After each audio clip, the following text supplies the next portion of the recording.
ഓച്ചിറ പരബ്രഹ്മ ക്ഷേത്രത്തിൽ രാമായണ പ്രഭാഷണം എന്ന് പറഞ്ഞപ്പോൾ ചില ആളുകളിലൊക്കെ ചില അസ്വസ്ഥതകളൊക്കെ ഉണ്ടായിരുന്നു. ഞാൻ ആ ക്ഷേത്രത്തിൽ ഏതാണ്ട് കുറേ വർഷങ്ങളായി. പിന്നെ നമ്മുടെ കാട്ടിലമ്പലത്തിൽ, പിന്നെ കോയിവിള ക്ഷേത്രത്തിൽ, പാവുമ്പയിൽ ഒരു എവിടെയോ ക്ഷേത്രത്തിൽ ഇങ്ങനെ തുടർച്ചയായി പോകാറുണ്ട്. പരിപാടികൾക്ക് ഒരുപാട് സ്ഥലങ്ങളിൽ വിളിക്കുന്നിടത്തൊക്കെ പോകാറുണ്ട്. അതുകൊണ്ട് എന്നെ സംബന്ധിച്ചിടത്തോളം എന്നെ മനസ്സിലാകാത്തത് കൊണ്ടാണ് അവരെന്നെ അങ്ങനെ പറഞ്ഞതെന്ന് വിശ്വസിക്കുന്ന ഒരാളാണ് ഞാൻ. കാരണം ഈ സാമൂഹ്യ മാധ്യമത്തിലൂടെ സൃഷ്ടിക്കപ്പെടുന്ന ഒരു സംഗതിക്ക് നമ്മൾ അതിൻ്റെ പ്രാധാന്യം കൊടുക്കേണ്ട കാര്യമേ ഉള്ളൂ.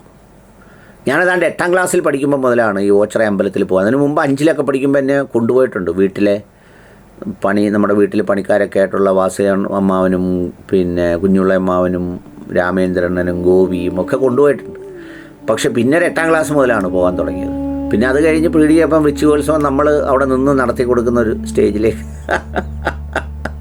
കാര്യങ്ങളെത്തി.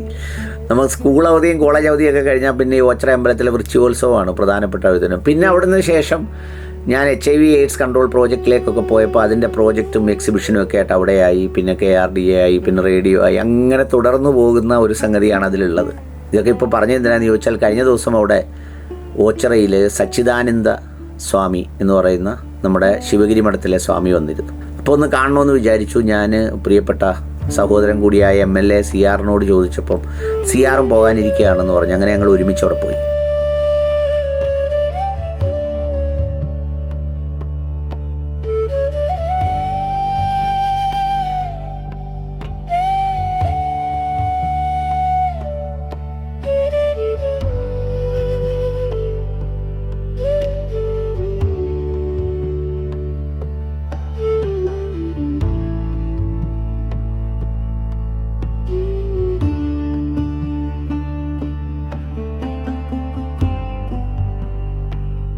പിന്നെ സച്ചിദാനന്ദ സ്വാമിയെ കണ്ടു.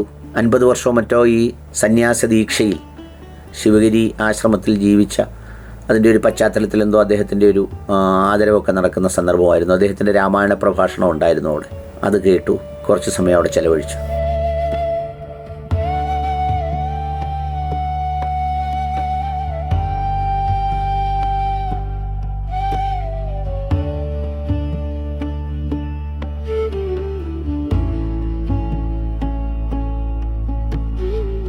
പിന്നെ അവിടെ പാചകപ്പുരയിൽ പോയി, സദ്യാലയത്തിൽ പോയി. കണ്ണാടിയിൽ മുരളീധരൻ പിള്ള ചേട്ടൻ എന്ന് പറയുന്ന ഒരു മനുഷ്യൻ ഏതാണ്ട് കഴിഞ്ഞ 40 വർഷക്കാലമായി അവിടുത്തെ ഈ പാചകം സദ്യാലയവുമായി ബന്ധപ്പെട്ട മുഴുവൻ കാര്യങ്ങളും ചെയ്യുന്ന അദ്ദേഹമാണ്. ഒപ്പം അതിൽ പണിയെടുക്കുന്ന സഹോദരിമാരും അമ്മമാരും അടക്കം ഏതാണ്ട് ഒരു 200ഓളം പേർ റൗണ്ട് ദ ക്ലോക്ക് അവിടെ വർക്ക് ചെയ്യുന്നുണ്ട്. അദ്ദേഹത്തെ MLA ആദരിച്ചു. ഒരുപാട് പശുക്കളും അതുപോലെ വീട്ടിലെ കഠിനാധ്വാനവും ഒക്കെ ചെയ്ത് ജീവിക്കുന്ന ഒരു നിറഞ്ഞ മനുഷ്യൻ. അപൂർവമായിട്ടാണ് നമ്മൾ ഈ നിറഞ്ഞ മനുഷ്യരെ കാണുന്നത്. വളരെ സംതൃപ്തിയുള്ള, ചിരിയുള്ള, സന്തോഷമുള്ള മനുഷ്യരെ കാണുന്നത്.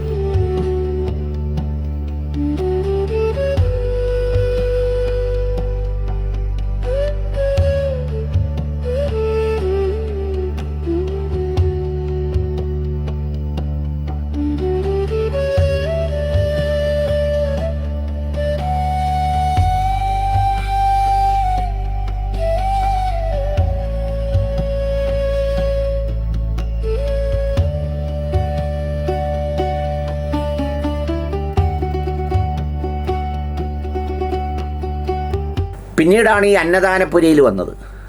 അന്നദാനപുരയിൽ വന്നു നിന്ന് കുറേ പേർക്ക് ഭക്ഷണം വിളമ്പി കൊടുത്തു. കുഴപ്പമുണ്ടോ? ഭയങ്കര സന്തോഷത്തോടെ ആളുകൾ, അത് എത്ര പേർക്കെന്നറിയോ? ഒരു ദിവസം 15,000-ഓളം ആളുകളാണ് ആഹാരം കഴിക്കുന്നത്. 15,000. അതിൽ വേറൊരു ചേഞ്ചും കൂടിയുണ്ട്. ഇപ്പോൾ ഈ പ്രിയദർശിനി ബസ് സൗകര്യം വന്നതോടുകൂടി ഒരുപാട് അമ്മമാരും സ്ത്രീകളും ധാരാളമായി എത്തുന്നുണ്ട്.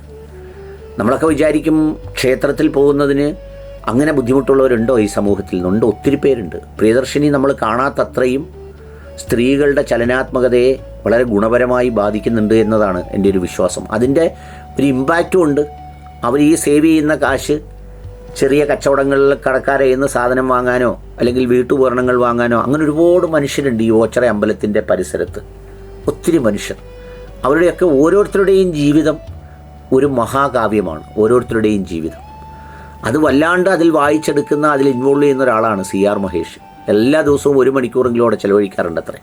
ഏതായാലും അവിടെ നിന്ന് ഒരുപാട് മനുഷ്യർക്ക് ഭക്ഷണം വിളമ്പി കൊടുത്തു.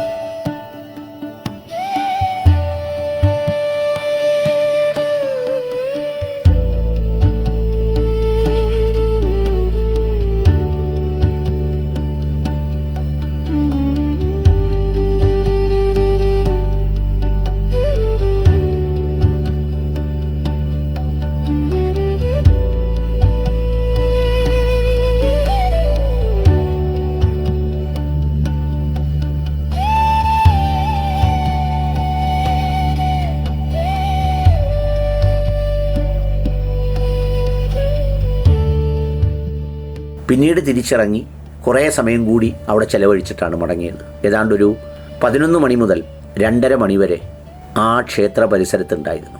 സന്തോഷമുള്ള നിമിഷം, ഭംഗിയുള്ള നിമിഷം, മനുഷ്യരെ കാണുന്ന നിമിഷം, ഒരുപാട് വൈവിധ്യങ്ങളുള്ള നമ്മുടെ ലോകത്തിൻ്റെ മനുഷ്യ സാഹചര്യങ്ങളുടെ ഒരു പരിച്ഛേദം എന്നിങ്ങനെ വൈകാരികമായ തലത്തിൽ അങ്ങനെ കാണാവുന്ന ഒരിടം കൂടിയാണ് ഈ ഓച്ചിറ പരബ്രഹ്മ ക്ഷേത്രത്തിൻ്റെ സന്നിധി. ഇത്തവണ സംഘാടകർ വളരെ മികച്ച ക്രമീകരണങ്ങൾ ഉണ്ടാക്കിയിട്ടുണ്ട്. അതിനും പ്രത്യേകം അഭിനന്ദിക്കണം. കാരണം പിന്നെ ഈ നടപ്പന്തൽ പോലെ നീണ്ട ക്യൂ ആണ് റോഡ് വരെ. അപ്പോൾ അവർക്ക് പരമാവധി കഴിയുന്നത്രയും പന്തലിട്ടു. പിന്നെ ഈ രാമായണ പ്രഭാഷണം നടത്തുന്ന വേദിയൊക്കെ മനോഹരമാക്കി. അങ്ങനെ വളരെ ഭംഗിയുള്ള മനോഹരമായ ഒരു അനുഭവം പങ്കുവച്ചു തന്നേ.